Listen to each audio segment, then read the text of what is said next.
Good afternoon, everybody. We're going to get started. It's 12:01. We'd like to welcome you all to our webinar, Preparing Course Content. My name is Jasmine Parra. I'm a learning technology consultant at TLS. I'm here today with my colleague, who's going to be co-hosting with me, Megan Hirsch, who is also a part of our education technology team at TLS.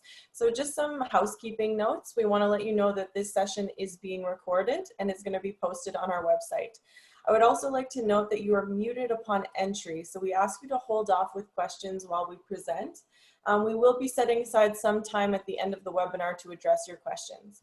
And one more point, I'd also like to say that the slides for this webinar are posted on our recording where on our website where the webinar recording will be. So we're going to start off by going over the goals we have for today's webinar. The goals we have are to demonstrate how to organize and manage content in my courses, to explore how to curate and create materials, including videos, for your course, and to identify strategies for students to practice your content. So I'll give the floor now to my colleague Megan, who's going to talk about organizing your content strategically and why this is important. So thank you, Jasmine, and thank you everybody for attending today. As Jasmine mentioned, my name is Megan, and I'll be co-hosting today's webinar. So before we jump in, I want to acknowledge that many of you are already applying the strategies that we'll be discussing today, because these are relevant to both in-person teaching and remote teaching. We are, however, discussing and emphasizing these strategies because they're particularly important in the context of remote teaching. So let's start by examining course organization. So course organization benefits both instructors and students. Planning and organizing your course content is like building the bones of your house. You want to think about the outline of your course and create an overall structure that's both engaging and cohesive for you and your students. So the structure of a course really impacts the student experience. A clear course structure motivates students, improves their persistence, raises their engagement and grades. Students in effectively organized courses are able to spend their time focusing on the learning because they know what they're supposed to do when. And this planning is also key for you as an instructor because it allows you to determine what type of content you will be including and in what order you would like to share with your students. This planning really saves time by avoiding curating or creating unnecessary material. So let's look at three main organization strategies for your course. So the first one here is to set expectations. And what I mean by this is to define and communicate what the learning outcomes and expectations are for the overall course and for each individual module. The course outline template, which you'll be able to see on the next slide here, and it's also on our TLS website, is a great resource to refer to when thinking about the kinds of information you want to share with your students. Think about communicating with your student at the beginning of each course, but also throughout, like for example, at the beginning of each module. And this will really help students navigate through your content with a sense of control. They know what to expect, but also what is expected of them. So the second strategy is to use simple navigation. So imagine the total learning experience from the perspective of the online student and organize your course accordingly. Online students can become confused or frustrated if they find it challenging to simply navigate your course. When students use a lot of their cognitive resources just figuring out how to access course materials, they have few left for the content itself. And I'm going to show you just a few examples of how this could look in my courses. So the first one is organizing your course by topic. So grouping materials addressing the same theme or topic together.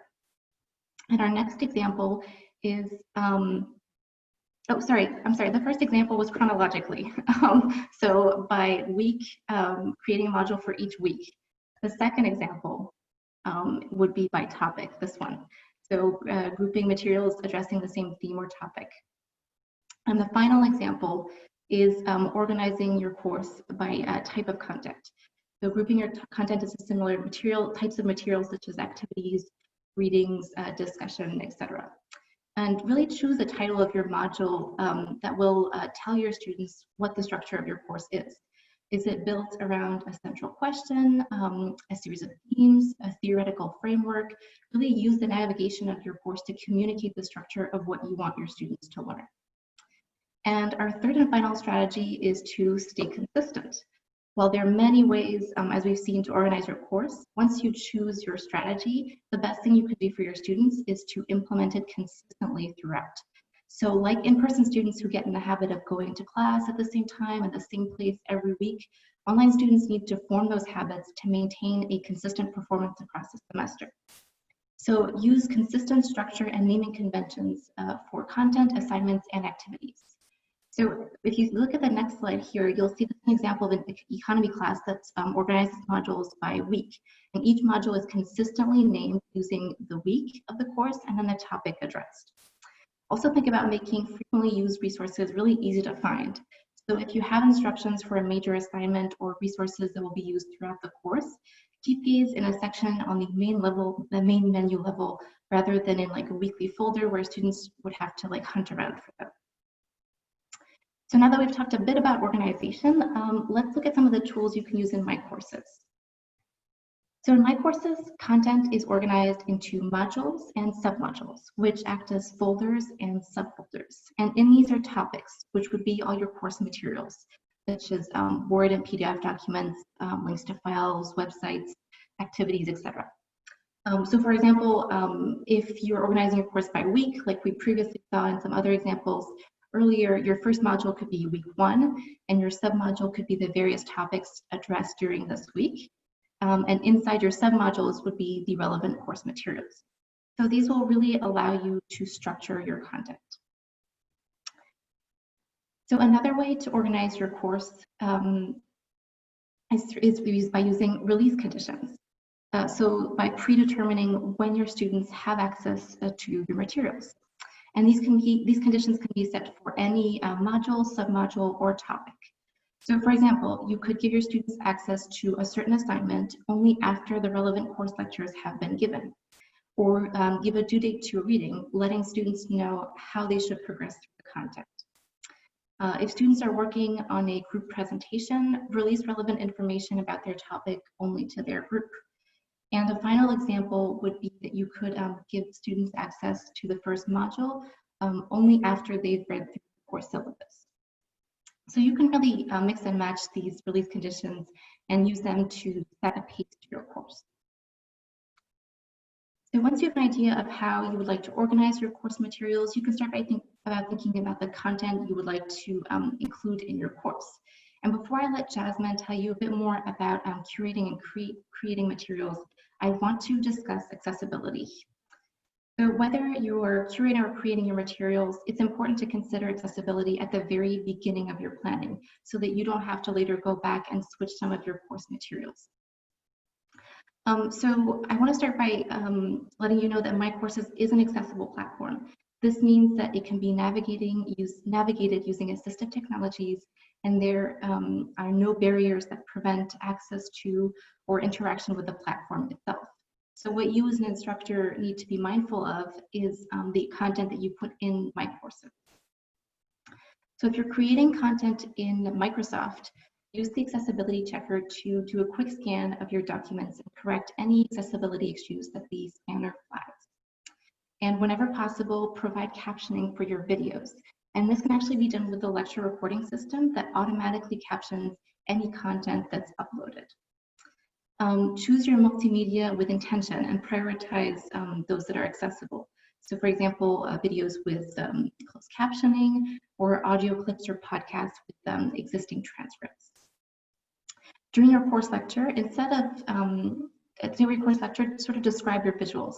Instead of saying, look at this graph, verbally describe what the graph is communicating to ensure that even if a student has a difficulty seeing the elements, they can still obtain the information that the graph conveys. And finally, always provide several options for virtual participation. So this ensures that if students experience any barriers with participation, they have alternatives that can still allow them to engage with the course and interact with their peers. So for example, if you have students discuss a specific lecture in breakout rooms, you could also create a discussion forum in My Courses about the same topic. So allowing students that did not take part in the breakout rooms a chance to still participate. And if you'd like to explore this topic further, I recommend you reach out to the accessibility advisor in the Office of the Provost, Rachel DeJordy. She's incredibly helpful, and she'll be happy to discuss how to make your materials more accessible. So with that, I'm going to give the floor over to Jasmine, who's going to tell you a bit more about curating and creating content. Thank you very much, Megan. So now that we've covered ways in which you can organize your content, we will discuss how you can go about adding content to your modules. So you have two choices. You can curate content, which means you can collect other people's work or resources that are already available, or you can create content, and we're going to be going over both. So whether you curate or create content, it's important to keep a few design principles in mind when thinking about a remote teaching environment. The first principle is to be intentional. So being intentional can mean a few things. It's important to define your learning outcomes before you start adding content. So following this, all content that you add should align with those learning outcomes. Furthermore, each piece of content should be relevant. So ask yourself when you're adding content, does this really need to be here? How does this add to students' learning? And how does it help them achieve the learning outcomes that I've chosen? This also means that you should be very clear with your expectations. So if you create a reading list, do you want students to read everything that's on it, or are some reading pieces required while others might be additional? In an online setting, in an online environment, it's sometimes easy to just upload interesting but possibly irrelevant content alongside the more intended content. So just be mindful of that. It might be helpful to also set expectations for their time. I've taken a few online courses where the instructor indicated exactly how much time he or she expected us to spend on certain sections. So as a student, it was very helpful with my own time management, and I was able to identify what was more important to focus on. And finally, being intentional also gives you the opportunity to highlight what's important. So explicitly letting them know that certain sections are more critical than others. Additionally, being intentional with the content, you can choose to include giving rich examples to support your content. So students might have an easier time understanding concepts when they're supported by examples. The second principle is make your content personal. So build rapport with your students by including content that's addressed to them. So don't be afraid to talk to them if you have a recorded video, and just be yourself. Because you're no longer in a room together, it's sometimes difficult for them to feel connected with you and connected to the content in the same way that they might in a face-to-face lecture. So even saying things when you start a video or lecture recording, hi everybody, I hope everybody's hanging in there, I hope you're doing well, can go a long way. Doing anything that can foster that type of rapport should be a priority given that the circumstances we're in are so extraordinary. And the third design principle is to keep your content focused. So whether it be readings or videos, it's important to break your ideas down into smaller chunks so that you're presenting one coherent idea at a time. So if you choose to create and record a video, keeping your videos limited to about 5 to 10 minutes is the most ideal when keeping your students' attention focused. It's also a good idea to break your content up with interactive activities, which I'm going to talk a little bit more about later, that could include very short knowledge checks or opportunities for discussion between content topics. So as an instructor, you can validate resources and decide how students will interact with content. So much in the same way that you review to select a textbook, readings and activities for your students on campus, you can review and curate online resources for students to interact with in the online environment. We encourage instructors to curate whenever possible, so don't reinvent the wheel. There is a wealth of great online resources that instructors can review and curate for their students. The first place that you might want to look to curate materials is within our own library. So the library has liaison librarians for each department who are subject-specific research experts and can help you find what you're looking for. So we really highly encourage you to use these resources. The McGill community also has access to a variety of platforms and catalogs like Canopy and WorldCat Discover that have videos and books and different types of media that are available for you to use in your course. So again, contact your liaison librarian for more information about this. The next place that you can look are at Open Educational Resources, or OERs. So OERs are freely available teaching and learning materials that are either in the public domain or are available under an open license, which allows you to use, reuse, you can adapt and share the materials. Your liaison librarian can also help you find openly licensed teaching materials like OERs. Some examples of well-known OER providers are Khan Academy, which are educational videos, or OpenStax textbooks. And in addition, there are many other free open resources that you might consider using, like YouTube and TED Talks. They contain a wealth of educational videos that you might be interested in sharing with your students as well.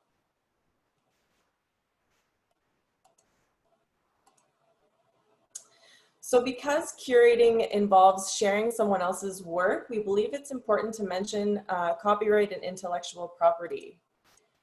So the McGill Library does have certain copyright guidelines. Many instructors don't realize that McGill has a system in place called Savia to allow you to legitimately and fairly post scan materials to my courses. This system allows instructors to freely copy up to 15% of a book to share in my courses. Just a note that it was previously 35% and it's now been decreased back to what it was before COVID to 15%. If you'd like more information on copyright at McGill, please visit the links that we've provided here. McGill has a ton of information on this topic. Additionally, if you have more specific questions, you can always contact the copyright librarian at copyright@mcgill.ca. We would like to mention that your intellectual property rights do not change because you're teaching remotely. So I've had a few instructors voice concerns that about their lectures being recorded or their slide decks being shared in public spaces. Please note that this is not allowed and your content is protected in a closed environment like my courses. So you might want to consider adding a statement about copyright of your course materials and posting it as an announcement in my courses or on your course syllabus. We have some templates for these statements on our website, and we're going to be sharing the URL with you in the chat.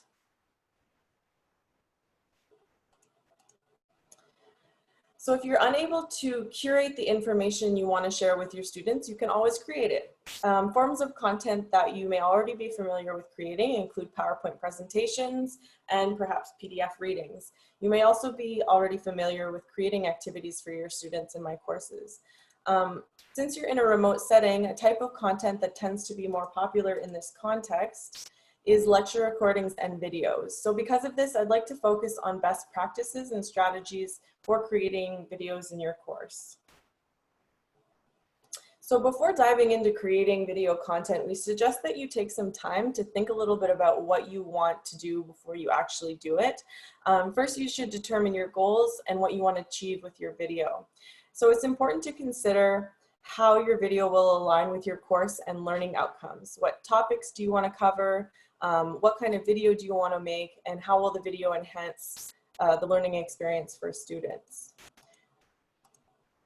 So you can even map out a plan for your video. So for example, let's say you wanted to produce a short video that's a demo for a chemistry experiment.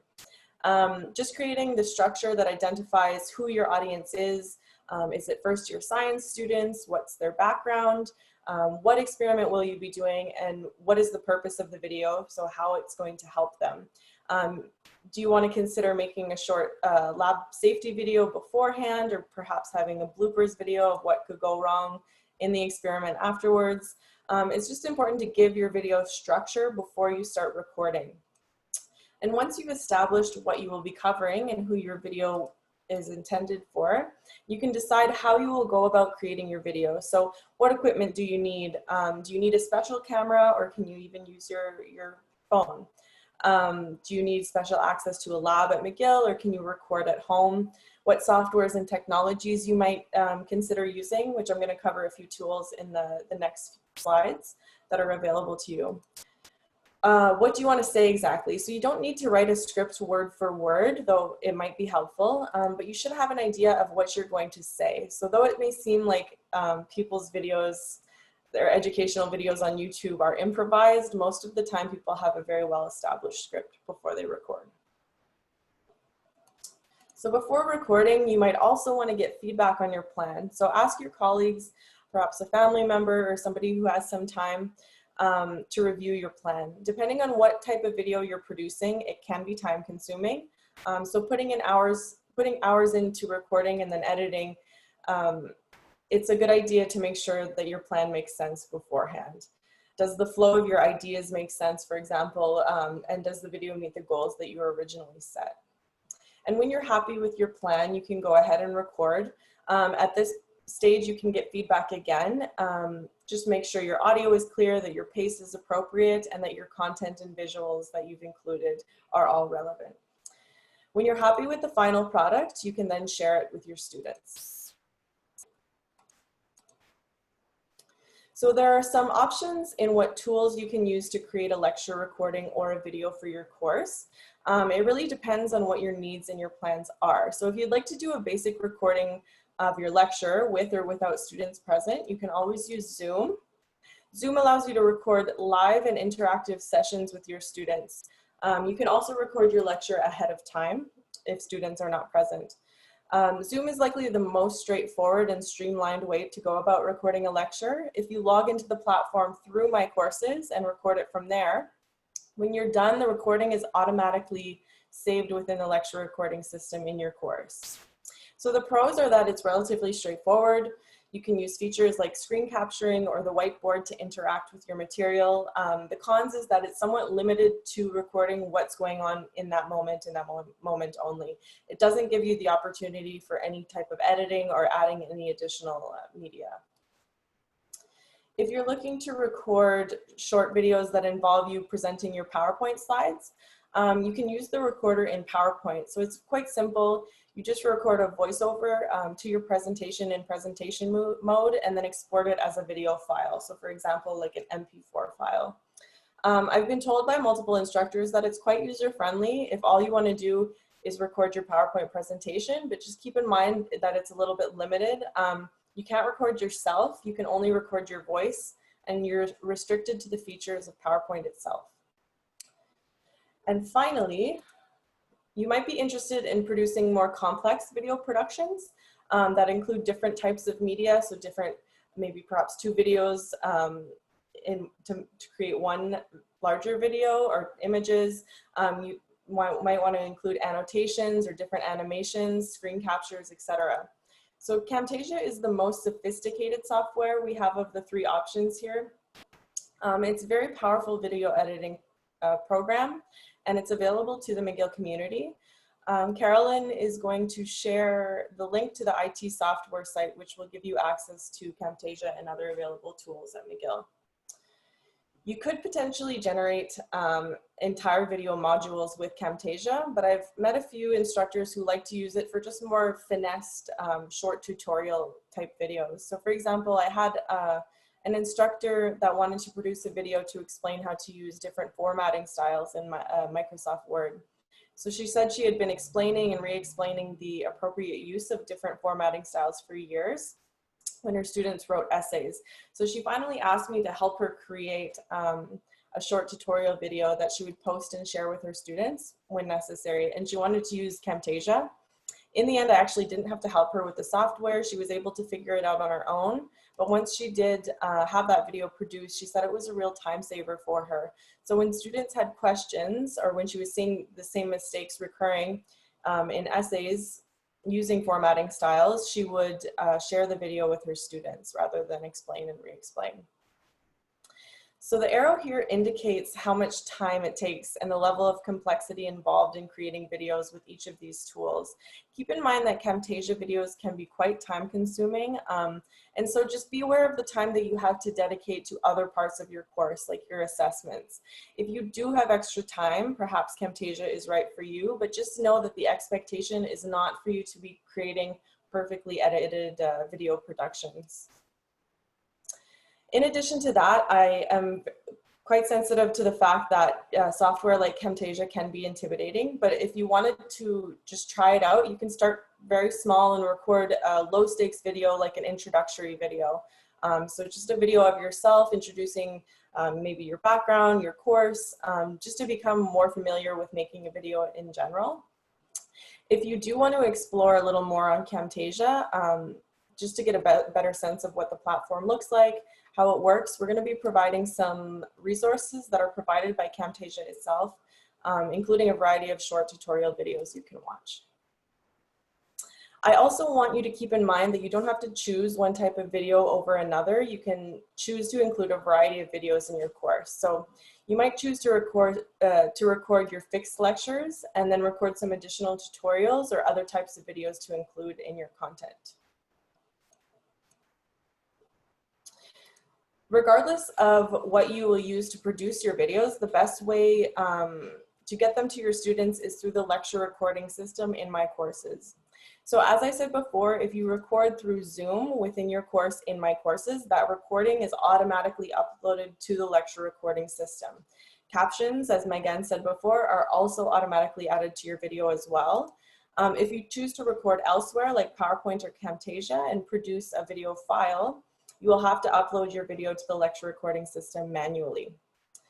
At this moment, I realize that videos here must be viewed within the lecture recording system, but in the very near future, there's going to be an integration where you can view the videos within the content side of my courses. So you can integrate them into your content, meaning that students won't have to go between your content, watching your videos in a lecture recording system and then perhaps having activities in a different place.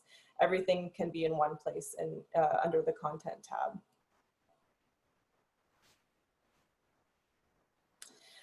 So there are different strategies in which you can get your students to interact and engage more deeply with your content. I have an example here of an outline of a course at McGill that uses the strategy of adding quick and low stakes learning activities to the flow of your content.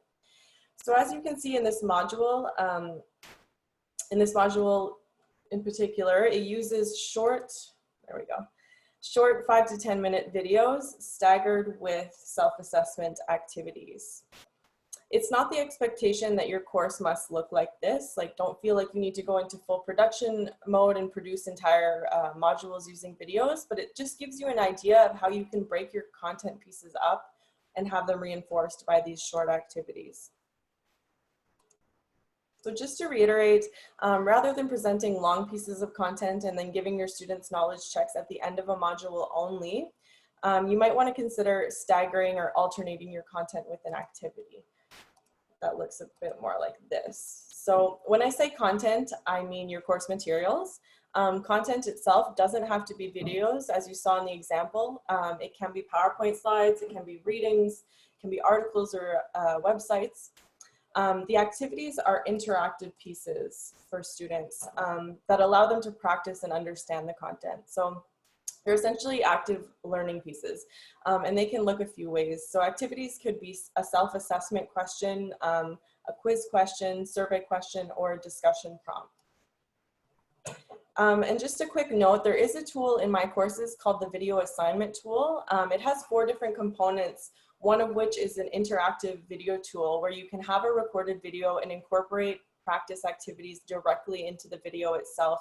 So students can essentially have everything in one place. They can watch the video, they can do an activity, and they only have to be looking at the video assignment tool. We're going to be posting some links for more information on this tool in the chat and in our list of resources on our website. So finally, just short activities like these give students an opportunity to check in with their learning. It also shifts their focus from reading passively to being a little more active with their learning. So you can choose to have these types of activities that are like knowledge checks after you present an idea or a piece of content, or you can also use it as a way to get them thinking about the next content piece.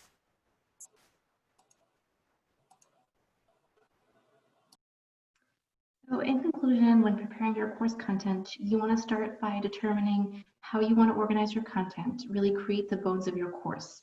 So think about how this structure will impact your students' learning experience and what will be the most engaging and effective way of exposing them to your content. Make sure your organization is explicit and easy to navigate and that students know how to get in touch with you should they need help finding information. Then start selecting and creating materials for your course. So always curate materials before creating them if possible. There is a huge and rich selection of pedagogical materials readily available online, and the McGill Library has many online resources as well as a full staff of librarians that can help you find what you need. And once you've determined the existing content you will be using, you can create the additional content you are unable to find elsewhere. And this can be PowerPoints, videos, readings, activities, assignments, etc. And finally, think about including low-stakes activities within your course. You've created and curated high-quality content, but it's important to give your students the time to think about what they've heard, seen, or read. And this preparation will really allow you to create a rich and engaging learning experience for your students. So we've given you a lot of information here today, and a good next step would be to start exploring My Courses and gain familiarity with the functionalities we talked about. If you're new to My Courses, the My Courses Essentials will be a very helpful tool to get you started. It's a self-paced tutorial that includes descriptions of the most commonly used tools and best practices, links to step-by-step instructions, or even video tutorials on how to use these. So you can navigate through the whole course, or you can just explore the modules that interest you. And I would also like to remind you that this webinar is part of a series, and you can register to the others on our website. This session was recorded and will also be published on our website if ever you want to refer back to it. And a series of links are also available to tools and resources relevant to today's session. So now we would like to hear from you. Please let us know in the chat what your questions are, and Jasmine and I will respond to them as they come in. We have about a little over 10 minutes to answer these.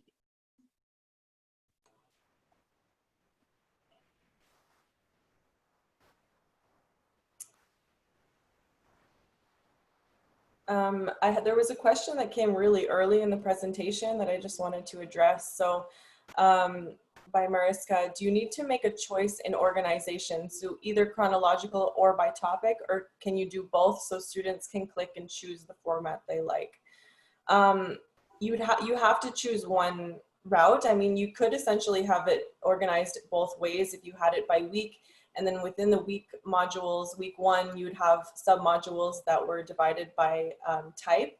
But just to note that once you have your modules created, students have to navigate it how you have it organized. They can't really choose if they want it chronologically or by topic. It can only be one way or the other, if that makes sense. I don't know if you wanted to add anything to that, Megan. No, that makes sense. And yeah, you could definitely mix and match these. Just, yeah, be aware that that it'll really affect how your students navigate through your content. Mm-hmm. Perfect. So Jasmine and Megan, it's Carolyn, if I can interrupt for a minute. You talked quite a bit about video recordings and what instructors can do to prepare videos. Could you say a little bit about students and videos, because students can also produce video content? Camtasia is also accessible to students, but if you wanted students to produce videos, are there other tools? For students to prepare, is Camtasia available to students? I didn't think it was, but I could be wrong. No, here I'll jump in here too. So I have a big conversation on it. No, Camtasia is not available to students. It's available to instructors only, and is only designed to be available to instructors. If it depends on what you mean by recording. If it's just recording, students could use Zoom and record to their computer. If they really want to do editing, that gets a little bit more complex. There are a number of free software that are out there to do that kind of editing, Jing and a few other things. But what we can do is we can put links to a couple of other free available editing tools that you could share with your students in the resources on the website. Mm-hmm. Yeah, that's a great. Thank you. Yeah, I know that Apple users have access to a pretty powerful video editing tool. I'm not an Apple user, so I'm not familiar with it, but I've been told that it's free. Yeah, for Apple users, and students might have an iPhone. They could potentially use that. All right, so let me read through the questions. Question about resources for guest speakers. Any resources for guest speakers invited to give a topic? Resources concerning what? Well, Sorry? there isn't any more information there, so maybe Zovinar, if you can add a little bit to that.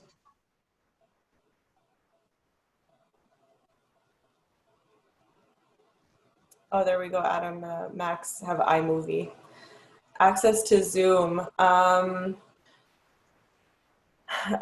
Adam, can you jump in here with the Zoom licensing? I'm not sure. It depends if the guest lecturer is a part of the McGill community or not. If they are, I believe that they do have access to the Zoom Pro license, but if they are not, they don't. Yeah, so it depends on if you restrict the access within your class. So where it's set up right now, you have the ability to only let people that are part of McGill to actually access your class live. If you want to invite somebody else, then you'll need to expand it to allow anybody with a Zoom account to be able to do that. Any instructor or any person in the world can create a Zoom account for free and can join a meeting and talk, post, etc. You can always make them a guest co-host or anything like that. So absolutely, you'd be able to do any part of those things. You'll just have to be sure when you set it up that you don't restrict it only to McGill users. And that's something you can look at when you schedule your recordings. And if you want more, or schedule your meetings, if you want more on that, I would say come to the Zoom session this afternoon. Yeah, very true. Yeah, we have a Zoom session leveling up your Zoom skills this afternoon. So if you have any questions related to Zoom, I encourage you to attend or watch the recordings of the webinar. There was a question about combining Zoom recordings. You can't. I don't think you can. That's one of the cons of using Zoom is you can really only create a video that is in time in that moment right there. You can't combine videos. You could potentially combine 2 Zoom recorded lectures using Camtasia, but within Zoom itself, you cannot create one large video file of 2 lectures. And Angela, to answer your question, to attend this afternoon's session, if you go on our website in the webinar section, oh, perfect. Adam just put in the link. You can register on that website to the Zoom session. There was a question about video assignments in the nav bar. So to access video assignments, it would be through the content tab in my courses. You would add, when you add a topic, you can add a video assignment there directly into your module. So that's where students would access it through your content.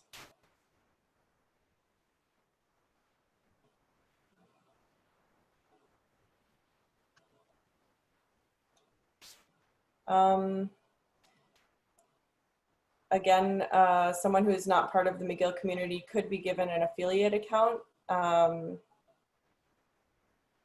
In principle, this could give them guest lecture access to Zoom.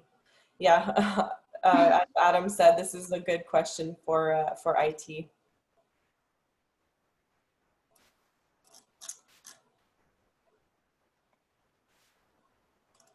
Any more questions or comments, takeaways?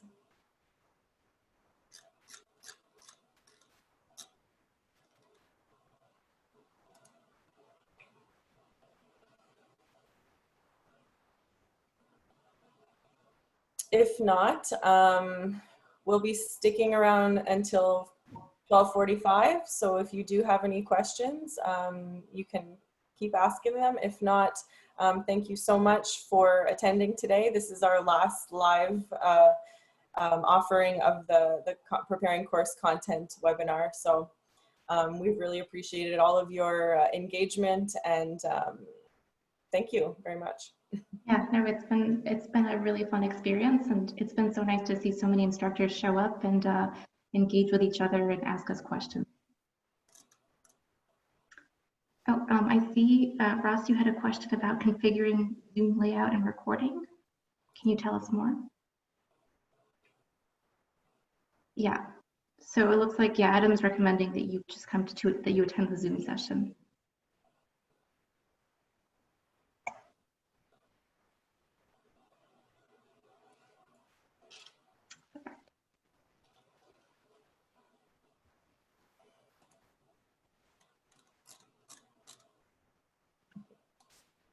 See you in an hour.